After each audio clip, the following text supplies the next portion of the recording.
به نام خداوند جان و خیرت که از این اندیشه برتر بر نگیرد، خداوند رای و خداوند جای، خداوند روزیده و رهنمای. السلام علیکم برادران و هموطنان عزیز.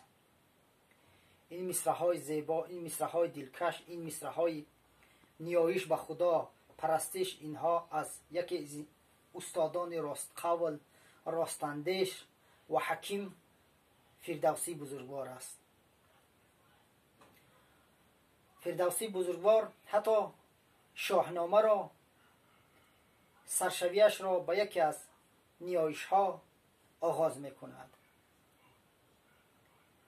به نام خدای جهان آفرین، خداوند قوم و مکان آفرین،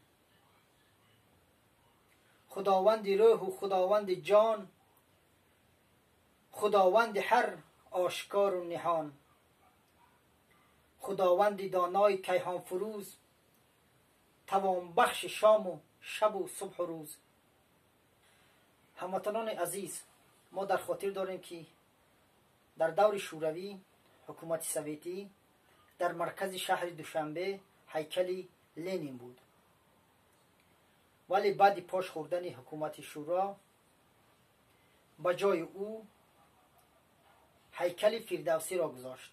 شهردار آن دوره اکرام به فکر نامش بود از پنجکند و این هیکل بزرگ فیردوسی بزرگ معنای آن را داشت که ما به جهانیان انسان بزرگتر ما را نشان دهیم. مهمانان که میان در مرکز شهر فیردوسی را بینند، یعنی فیردوسی در جان تاجیک است، فیردوسی در مغز و استخوان تاجیک است و دیحه و روستای نیست که نام فیردوسی نمانند پسری را به خاطر این استاد بزرگوار. ولی امروز در زادگاهش، در وطنش ایران هیکلش را پاره پاره کردند. 4 روز پیش من دیدم در یکی از در آذربایجان به فکرم، به خاطر گویا که او به مقابل ترکا گفته بود هیکلش زده تیکه تیکه کردند. آیا حیبی برادران ترک ما که آنها بی مدنیت بودند، آنها در دایما روی بیابان بودند، اگر بجای فیردوسی یک امام عربی را اگر هیکلش باغش رو یگان مدرسهش را می شکستند، البته گناهکار یافت می شد، ولی گناهکار برای هیکل فیردوسی پیدا نشد. من ز اندیشه ترکان، من ز اندیشه گرگانه ترکان ندارم باکه، من ز اندیشه ترکانه هموطنم میترسم. حتی در مرکز دوشنبه یک ناحیه زیبا به نام استاد حکیم فیردوسی است، یک رایان کلان.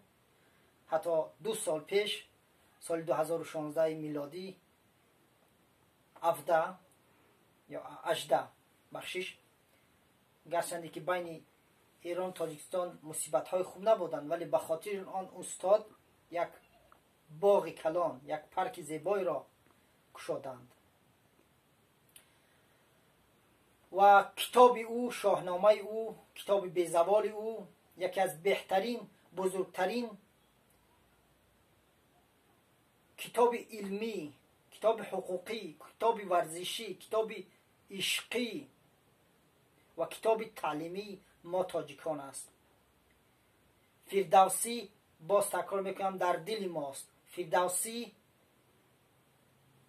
در قلب ما دائما است. و یک برادری تاجیک ما گفت که چند روز پیش که فیردوسی او از تاجیکستان نبود، او ایرانی بود. اگر او امروز بخیزد، فیردوسی البته تاجیکستان را ایران میگوید. همین خیل فناتیک ها بودن که پیش از فیردوسی شاهنامه را دقیقی سمرقندی میخواست بنویسد، ولی او از دست جاسوس های بی سواد، من نمیدونم اونها از طرف عرب بودن یا که از طرف خودی تاجیکان بودن کشته شد. چنانکه میگوید که دقیقی 4 خصلت دوست دارد، بگیتی از همه خوبی و زشتی، مای یاقوت رنگ و ناله چنگ. خیلی چهارم خط نقطه میمونم. چون که دولت سامانیان تاجیکان بودند و آنها افراطگرا را، غارتگران را از دولت خود پیش کردند، ولی جاسوسان وجود داشتند، جاسوسانی که به مانند دقیقی را کشتند. و فیردوسی بود که امروز عجم ما زنده ماند.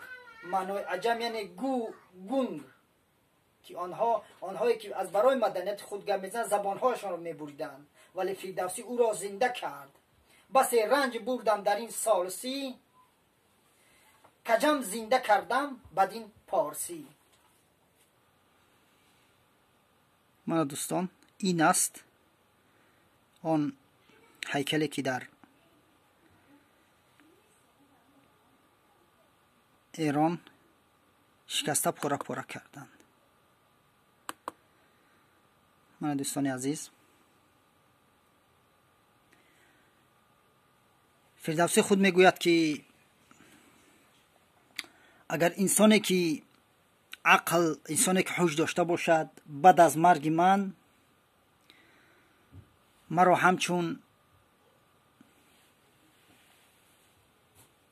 همچون آفرین میفرستد و تحسین میکند. زیرا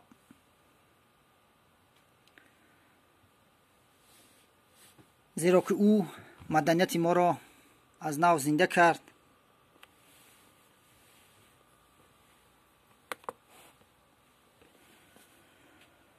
چنان میگوید هر آن کس که دارد هوش و رای و دین، پس از مرگ بر من کند آفرین.